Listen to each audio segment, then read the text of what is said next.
Hello' বন্ধুসকল, ৰাতিপুৱাৰ পৰাই মই ব্লগটোলৈ আপোনালোকক স্বাগতম জনাইছোঁ। যিহেতু আপোনালোকৰ কাৰণে আমি নেপালত আছোঁ।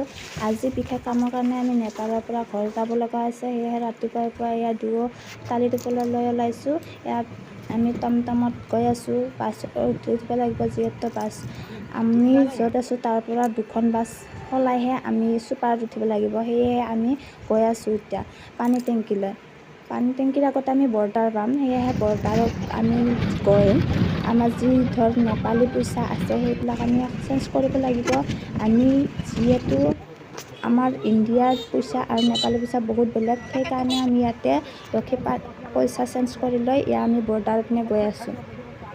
এইখন হৈছে বৰ্ডাৰ। যিহেতু বৰ্ডাৰত একেবাৰে ভিডিঅ' কৰা এলাউ নাই, তথাপিও মই অলপ চলপ কৰিছোঁ। তথাপিও কৰি মেলি আহি আমি হোটেলত সোমালোঁ। যিহেতু আমাৰ চুপাৰ আছিল 4টা বজাত, সেয়েহে আমি ভাত পানী খাই লৈ দুয়ো চুপাৰত উঠি বহি ৰখি আছোঁ। যিহেতু চুপাৰ চলা নাই, দুটাও ৰখি আছোঁ।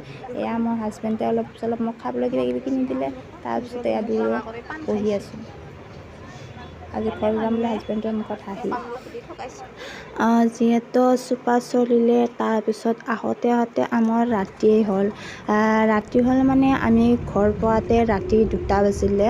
সেয়েহে মই হাজবেণ্ডৰ ঘৰলৈ নগৈ মই মাৰ ঘৰলৈ আহিলোঁ দুজনৰ। যিহেতু আমাৰ মা আৰু দেউতা আনিব গৈছিলে আৰু আমাৰ চুপাৰৰ পৰা বেছি দূৰ যাব নালাগে, সেয়েহে আমি ৰাতি ইয়াতে থাকিলোঁ, মাৰ ঘৰলৈ থাকিলোঁ। পিছদিনা 5:30 বজাতে হাজবেণ্ড আৰু মই দুয়ো ঘৰলৈ গৈ আছোঁ।